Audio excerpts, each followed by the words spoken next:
자, 여러분 안녕하십니까? 주님의 평화를 빕니다. 추수감사 주간을 지내고 있는데 여러분 마음이 조금은 분주하시지요?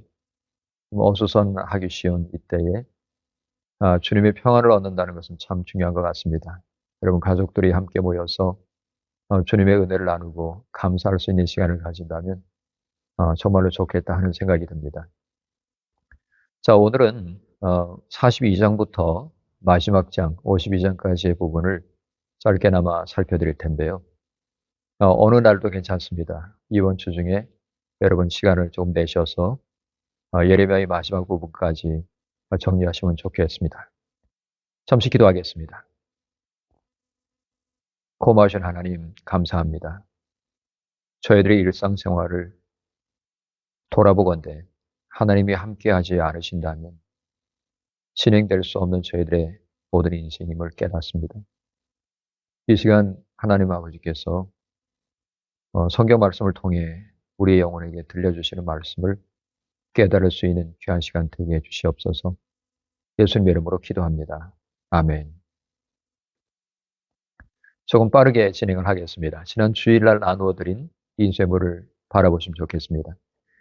42장 1절부터 6절을 보시면 여러분이 바로 이전 장에 나왔던 예루살렘이 완전하게 함락되고 하나님의 백성들이 사로잡혀가고 또 죽임을 당하고 왕궁과 백성들의 집이 불타는 그런 일들이 일어났지요.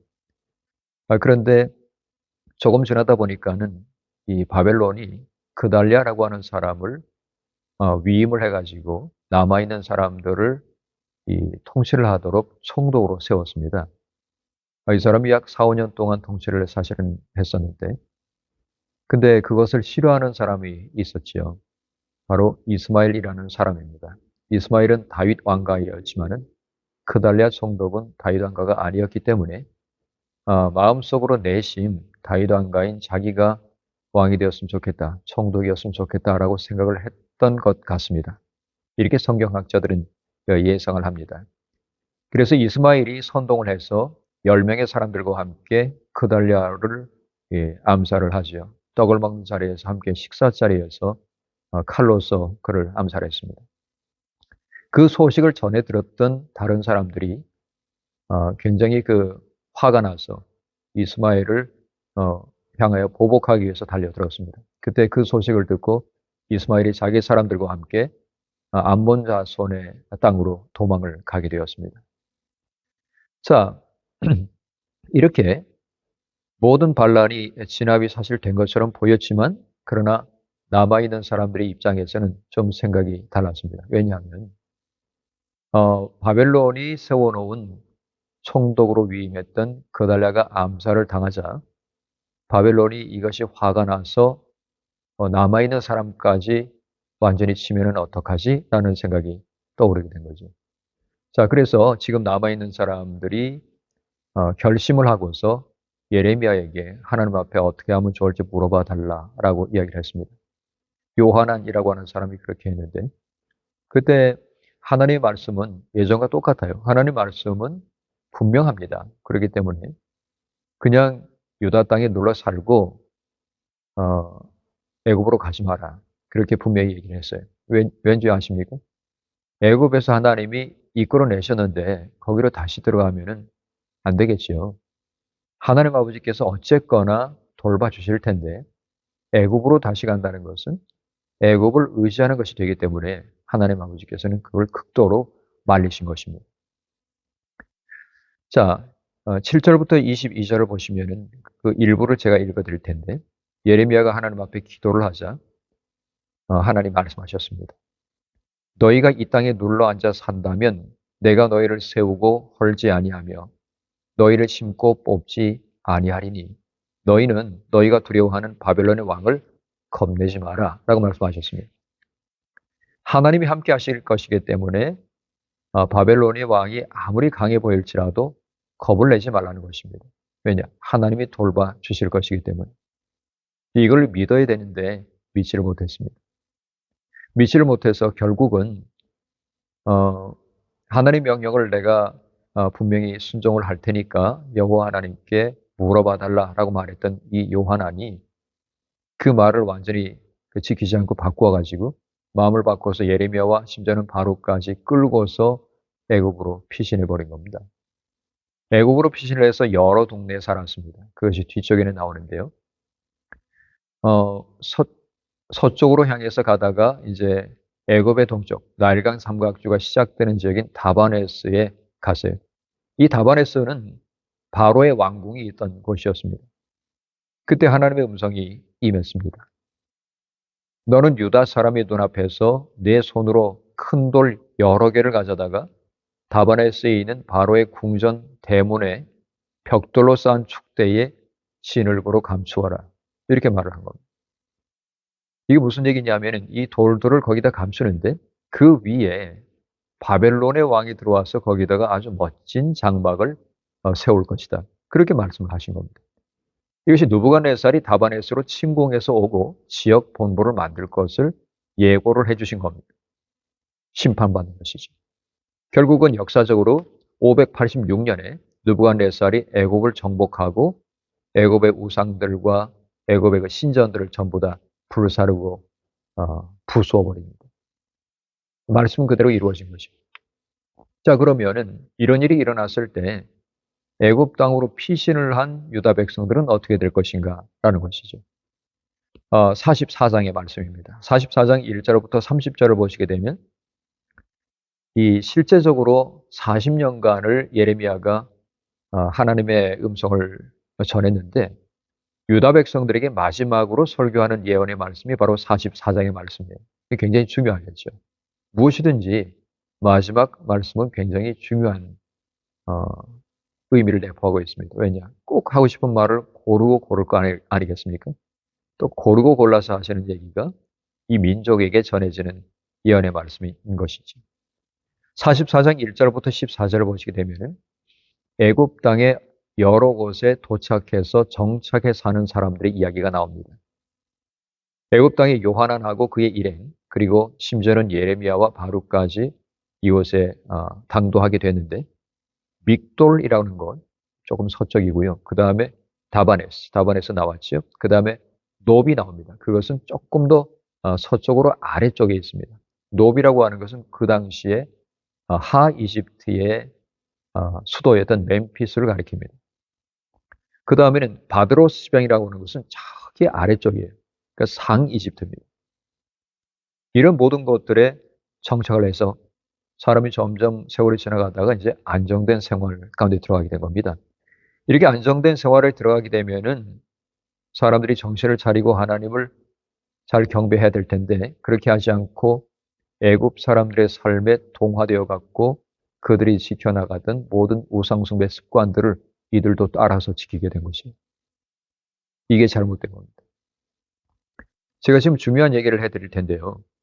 44장 15절부터 19절을 보시면은 애굽의 우상에 대한 얘기가 나옵니다. 이것이 우리가 지금 살고 있는 이 세상에도 존재하는 우상의 이름이기 때문에 여러분에게 설명을 좀 드려야 되겠습니다. 자, 먼저 애굽으로 피신을 한 사람들이 자신들이 하늘의 여왕에게 분향을 함으로써 더 큰 혜택을 받게 되었다라고 이야기를 해요. 참 안타까운 얘기가 본문에는 기록되어 있습니다. 뭐라고 이제 예레미야에게 얘기를 하냐면은 우리가 하늘의 여왕에게 분향을 할 때는 모든 게 다 잘 되더라. 그런데 하늘의 여왕에게 분향하는 것을 그쳤을 때에는 굉장한 어려움이 닥치더라. 이렇게 얘기를 하는 겁니다. 자, 여러분, 우리 살다 보면은 하나님을 잘 섬기고 열심히 살아가려고 하는데 일이 잘 안 되는 경우가 있어요. 괴로움이 닥쳐오는 경우도 있고요. 근데 하나님 앞에 제대로 못하고 엉뚱한 짓을 하는데 오히려 잘 될 때가 있습니다. 이게 이제 저주인데요. 금방 나타나는 모든 현상들에 우리가 집중하다 보면은 하나님의 본뜻을 헤아리기가 어렵습니다. 왜냐하면 하나님은 나중에는 반드시 굽어진 곳을 바르게 펴시고 그 다음에 높고 낮은 곳을 다 골라서 평지가 되게 하실 분이시기 때문에. 자, 애굽의 우상을 숭배했다라고 얘기하는데 여기 하늘의 여왕이라고 그랬습니다. 하늘의 여왕은 바알의 아내인 아스타롯입니다. 바알은 남신이고요. 아스타롯은 여신이거든요. 바알은 같이 부어서 만들기도 하고요. 아스타롯은 목상입니다. 아세라 또 목상이고요. 아스타롯 또 목상. 어떤 경우에는 흙으로 빚어가지고 굽기도 했습니다. 애굽에는 사실은 바로가 있지요. 바로는 파로. 그래서 바로는 그 아들이란 뜻이고 그 다음에는 오는 태양이란 뜻입니다. 그래서 태양의 아들이란 뜻이거든요. 바로가. 근데 태양의 아들이라고 하는 이 호칭, 이 지위의 호칭을 가만히 보면은 이 애굽 사람들이 태양을 신으로 숭배했다는 사실을 알 수가 있는 거죠. 그래서 태양신이라고 얘기를 합니다. 애굽의 주신은 태양신인데 여러 가지 보이는 동물들도 신들이에요. 심지어는 풍뎅이도 신이거든요. 그 신의 이름들이 있습니다. 그 애굽 사람들이 섬기는 신들의 이름이 무엇인지를 잘 알 수 있는 것이 바로 10가지 재앙입니다. 10가지 재앙을 하나님 허락해 주셨을 때 이 모든 것이 사실은 애굽 사람들이 신으로 받들고 있던 그런 짐승이나 곤충들이었거든요. 근데 그것들이 애굽을 괴롭게 한다. 그것을 보여주시기 위한 것이었습니다. 자, 아무튼 태양신은 주신이고 또 섬기던 것이 바로 하늘의 신이라고 여신이라고 말하는 아스타롯입니다. 아스타롯이 왜 우리가 알아야만 되는 중요한 그런 그 우상이냐면요. 가나안의 만신전, 그 모든 신들을 섬기는 신전이 있었는데 그 신전에서 숭배하던 바알의 배우자인데요. 그 바알의 배우자 원래 이름이 아스타르테입니다. 아스타르테인데 그것의 복수형이에요. 그러니까 신상이 하나만 있는 건 아니지요. 신상이 여럿을 갖다 놓았을 거 아닙니까? 그러니까 신들이라고 말하는 거지요. 그래서 아스타롯이라고 말하는 겁니다. 이 아스타롯이라고 하는 것이 어디서부터 나왔을까라고 생각하면은 거슬러 올라가면은 이제 저기 옛날에 메소포타미아의 기원전 3000년 정도의 수메르라고 하는 문화가 있었는데요. 이 족속입니다. 이들이 도시국가를 형성하고 있었는데 그 사람들이 섬기던 신이 있어요. 그 이름이 이난나라고 하는 신인데 이것이 점점 더 세월이 갈수록 그 말이 그 어감이 조금씩 바뀌어가지고 나중에는 아스타롯까지 된 겁니다. 이 아스타롯이 사실은요 이스터예요. 이스터 여신. 여러분 이스터 어디서 많이 들어보셨지요? 바로 우리가 부활절을 빗대어서 이야기하는 바로 이스터예요. 여러분 부활절은 이 이스터 여신의 생일과도 같아요. 예, 거기에 해당한다라고 얘기를 합니다. 그리고 왜 우리 기독교인들이 이스터라고 하면서 부활절을 지키느냐? 물론 여신을 숭배하지 않고 그리스도 예수님의 부활을 오히려 거기 집중하고 섬기게 하기 위해서 그렇게 이름을 사용한 것은 맞아요. 그럼에도 불구하고 정말로 부활, resurrection, 다시 일어난다고 하는 부활이라는 분명한 단어가 있는데 그런데 이교도들이 섬기던 이스터를 그대로 쓴다는 것은 합당하지 않다고 봅니다. 그래서 저는 내년에 제가 우리 교회에 이제 7월부터 시작했기 때문에 내년 봄이 되면은 어떤 분들은 이제 뭐 해피 이스터 그렇게 이제 인사를 할 텐데 우리는 그렇게 하지 않을 겁니다. 그러니까 언제나 저는 우리 부활절기를 이스터라고 쓰지 않고 Resurrection Day라고 말을 할 겁니다. 그 말 그대로. 왜냐하면 이것은 바로 아스타롯 신의 이름이기 때문입니다. 자, 이렇게 애굽 땅에 도착한 모든 사람들이 우상을 섬기겠다. 우리는 아스타롯에게 분향을 하겠다라고 얘기를 했단 말입니다. 그때 하나님께서 진노하셨지요. 하나님 이렇게 말씀하십니다. 보라, 내가 나의 큰 이름으로 맹세하였은즉 애굽 온 땅에 사는 유다 사람들이 입에서 다시는 내 이름을 부르며 주 여호와의 살아계심을 두고 맹세하노라 하는 자가 없을 것이다. 보라, 내가 깨어 있어 그들에게 재난을 내리고 복을 내리지 아니할 것이니 애굽 땅에 있는 유다 모든 사람이 칼과 기근에 망하여 멸절되리라. 아멘. 정말 그럴 수밖에 없었습니다. 하나님의 노를 촉발시키는 이 사람들. 이 사람들은 정말로 남은 자가 될 자격이 없었습니다. 하나님을 섬기지 못한 것 때문에 멸망했는데 애굽에 도망가서까지 그들에게 우상을 배워서 섬기고 있었으니 말입니다. 얼마나 안타까운 일입니까? 그러나 예레미야와 바룩은 하나님의 긍휼을 받았지요. 45장은 굉장히 짧은 구절입니다. 근데 바룩을 위로하시면서 이 서기관 바룩, 예레미야의 절친이면서 하나님의 율법책을 두루마리에 기록하고 또 낭독을 하던 이 사람은 누구였는지 잠깐 설명을 드리겠습니다. 요시야 왕하고 관련이 있습니다. 바룩이라는 사람은 마시아의 손자고 네리야의 아들인데 이 바룩의 할아버지였던 이 마세야는 요시야 때의 총독이었어요. 총독이라고 할 수도 있고 또 총리라고 할 수도 있습니다. 바룩의 동생은 요시야의 보좌관으로 일을 했습니다. 그래서 바룩이라는 이름은 복받은 자라는 뜻을 가지고 있는데 하나님 아버지께서 이 바룩을 위로를 해주십니다.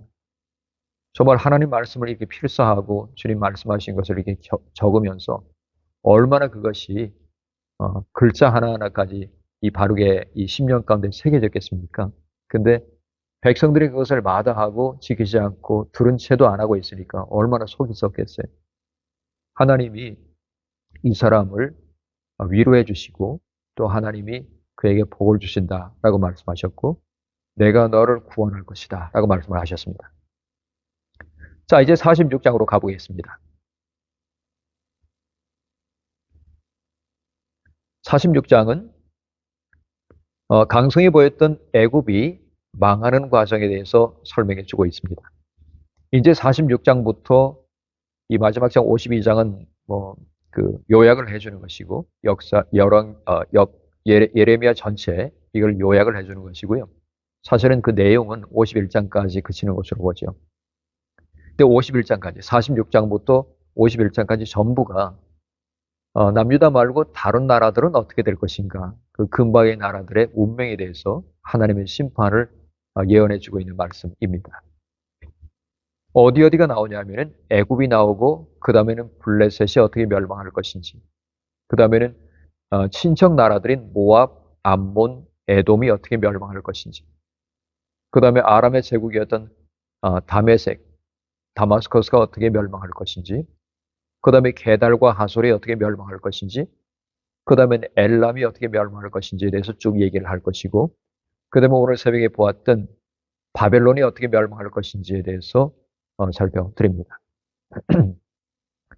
갈그미스라고 하는 곳이 46장에 나오는데 여기가 왜 몇 번씩이나 나오냐 하면은 바로 아수르가 애굽을 완전히 멸망시키고 바벨로니아가 애굽을 또한 멸망시킨 그런 아주 복잡한 역사를 가지고 있는 곳이기 때문입니다. 갈그미스라고 하는 것은 사실은 가나안보다 훨씬 더 북쪽이고요. 그 다음에 유프라테스 강이 시작되는 곳이었어요. 티그리스와 유프라테스 강은 똑같이 상하로 이렇게 나눠져서 이렇게 흘러가기 때문에 그래서 그것을 다른 지역으로 보기보다는 한 지역으로 보는 것이 맞습니다. 갈그미스 전쟁 때문에 아주 강대국이었던 아수르가 완전히 멸망했습니다. 우리가 아수르를 가지고 성경에는 아수르라고 번역되어 있지만 우리 학교에서 그 역사를 배운 사람들은 아시리아라고 배웠죠. 앞에 아시리아라고 한다면 앞에 아스를 한번 빼보세요. 뒤에 뭐가 남지요? 시리아가 남지요. 네, 맞습니다. 아수르가 바로 시리아입니다. 이제 시리아의 그 조상이 되는데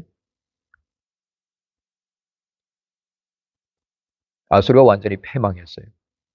그리고 애굽은 바벨론에게 강대국의 자리를 내주고 아주 연약한 지방의 나라로 주저앉고 말았습니다. 결국은 바벨론이 주전 539년에 페르시아의 고레스 왕에게 패배당할 때까지 강대국으로 주변 나라에서 큰 망치의 역할을 감당했던 것입니다. 오늘 새벽에 본 본문 속에 큰 망치에 대해서 말씀을 하시는데 그 망치가 부서질 것이다 라고 하나님이 말씀하시죠. 결국 605년에 여호야김 왕 네 번째 해에 애굽이 바벨론에게 패배를 했습니다. 애국 군대가 사실은 열심히 군사들도 모으고 그 다음에 용병들도 모아가지고 어디 나라들이 왔냐면은 구스 사람들, 그 다음에 붓 사람들, 루딤 사람들 이런 사람들이 용병으로 와서 돈 받고 전쟁에 참여했습니다마는 전부 다 패배해버리고 말았습니다.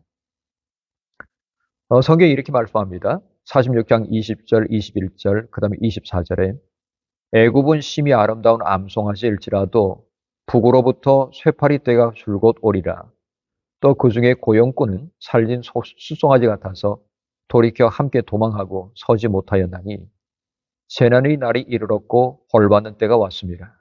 딸 애굽의 수치를 당하여 북쪽 백성의 손에 붙임을 당하리로다. 아멘.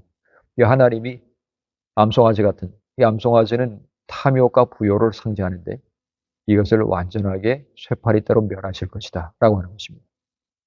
결국 애굽이 망했습니다. 애굽만 망한 것이 아니라 47장을 보면 블레셋이 망합니다.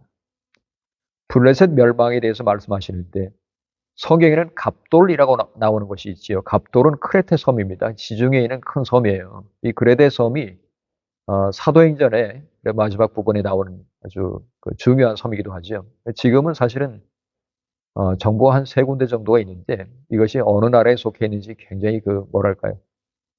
복잡한 그런 역사적인 배경을 가지고 있습니다. 지금 굉장히 복잡해요. 블레셋 사람들이 갑돌 섬나라에서 팔레스타인 남쪽에 있는 블레셋의 5가지 부족이 있지 않습니까? 우리가 요즘 매일매일 듣고 있는 가자, 그 다음에 가드, 그 다음에 아스클론, 아스돗, 에그론 이렇게 5개의 부족 나라예요. 이게 도시 국가입니다.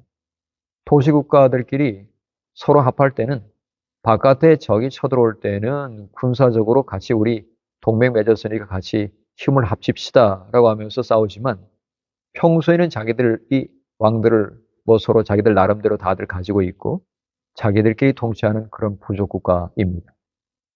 그런 특징을 가지고 있는 블레셋인데 이스라엘이 남북으로 갈라지는 기회를 타가지고 유다에 아주 위협적으로 있었습니다.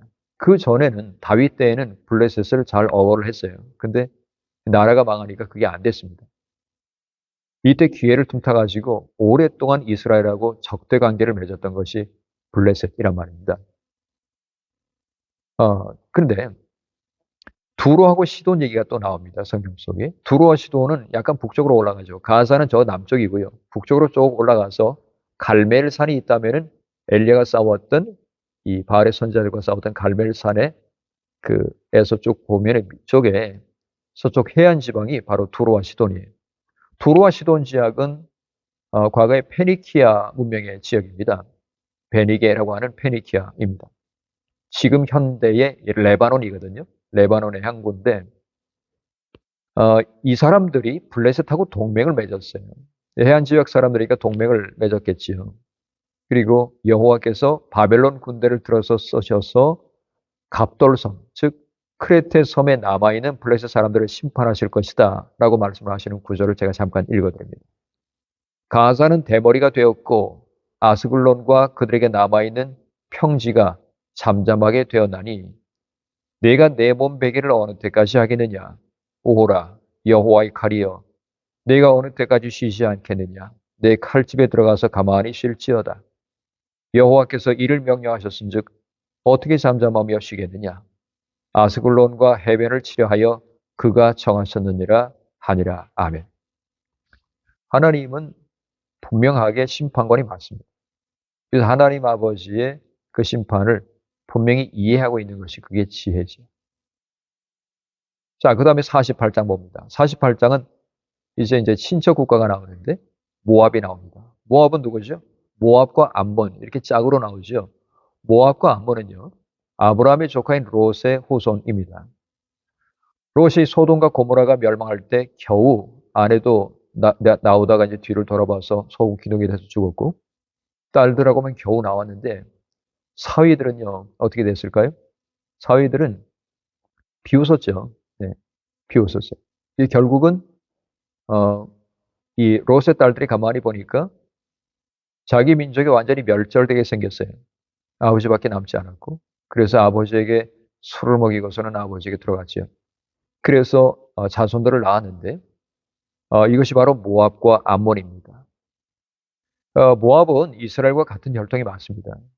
당연히 아브라함의 혈통이니까. 그렇지만 둘 사이가 항상 적대 관계였어요.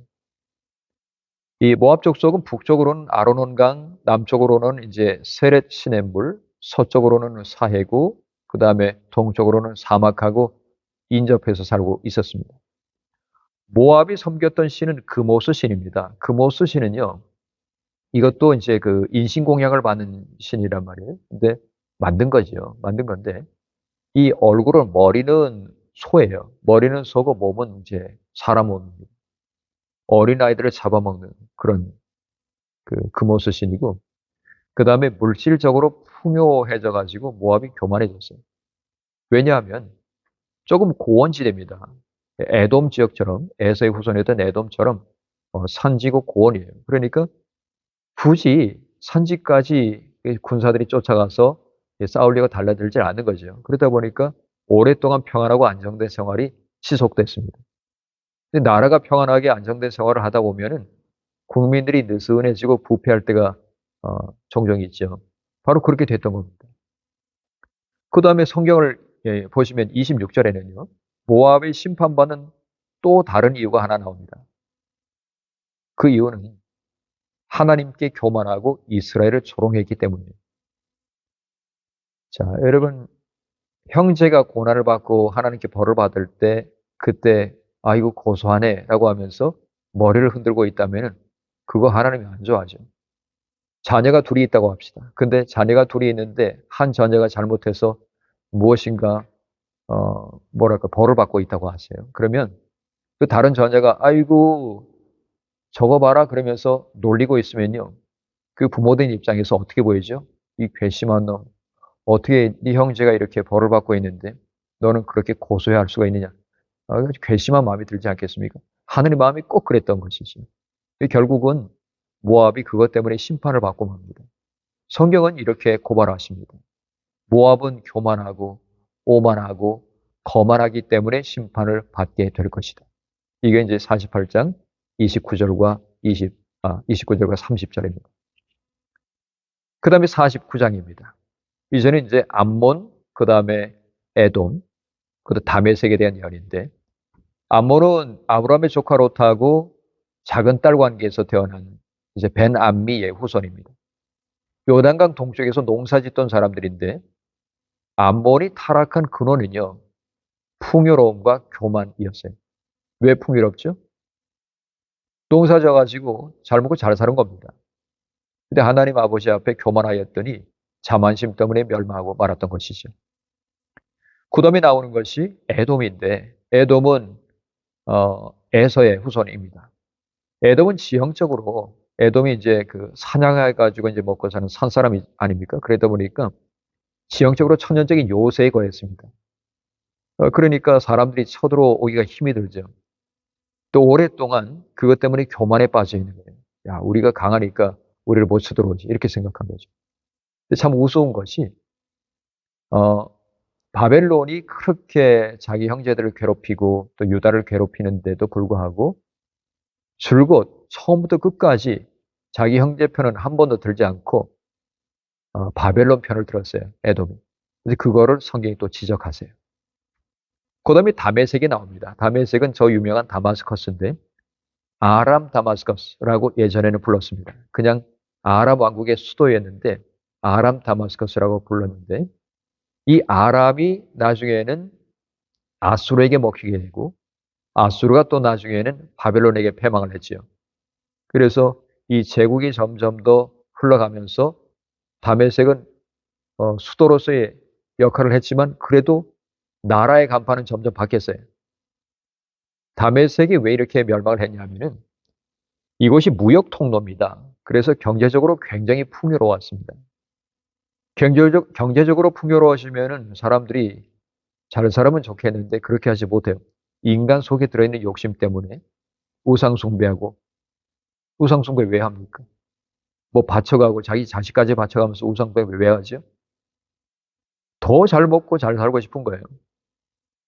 사람이 좀 가지게 되면 만족할 것 같지만 만족이라는 건 없습니다. 지금 감사하지 않으면 감사하지 못하는 거죠. 그래서 우리가 지난주에 보았던 어, 전도서 4장에 나오잖아요. 두 손에 가득하게 되면 시기 질투가 사실은 나오는데 한 손만 가득하고 이 평온한 것이 더 낫다. 바로 그 얘기입니다. 다메섹이 결국은 망하게 되었습니다. 그 다음에 49장의 28절부터 33절에 나오는 것이 게달과 하솔인데 이건 이제 아랍 사람들이에요. 사막에 사는 아랍 사람들. 그 사람들은 하나님을 섬기지 않는 교만 때문에 망하고 그 다음에 마지막 부분에 나오는 것이 엘람인데 페르시아만의 동쪽에 살던 사람들입니다. 바닷가의 평지에 살던 사람들인데 활을 잘 쏘는 사람들이었습니다. 결국은 바벨론이 전쟁 나갈 때 이 사람들이 활 쏘는 걸로 도와줬어요. 자, 이 성경 속에서 말씀하는 이 모든 사람들이 왜 언급되어 있는지를 성경은 말씀하세요. 공통된 죄가 있습니다. 예레미야가 말하는 공통된 죄는 바로 교만이에요. 교만. 교만은 넘어짐의 앞잡이이고 패망의 선봉이다라고 말씀한 것이 딱 들어맞는 것입니다. 자, 그럼 마지막 부분입니다. 결국 이렇게 망치로서 모든 나라들을 부수었던 바벨론도 하나님의 손에 망하게 됩니다. 여러분, 바벨론은 현재 이라크예요. 이라크라고 말할 수 있어요. 아수르는요. 아수르는 시리아라고 말씀드렸죠. 애굽은 이집트고 그 다음에 바사는요. 바사는 페르시아고 페르시아는 이란입니다. 현재 이란이에요. 근데 이란 사람들이 자기의 역사를 얘기할 때 자꾸만 이란이라고 말하지 않아요. 왜냐하면 자꾸만 어감이 안 좋거든요. 자기들은 페르시아라고 자꾸 얘기를 해요. 네. 현재도 그러죠. 네. 현재도 자기는 페르시아 출신이라고. 결국은 망하게 됩니다. 50장에서는 7번에 걸쳐서 바벨론이 망하게 될 것이라고 예언을 합니다. 결국 망하게 되는 이유는 하나님 앞에서 교만하고 여전히 이 사람들도 음녀로서 음란하게 우상을 숭배하기 때문입니다.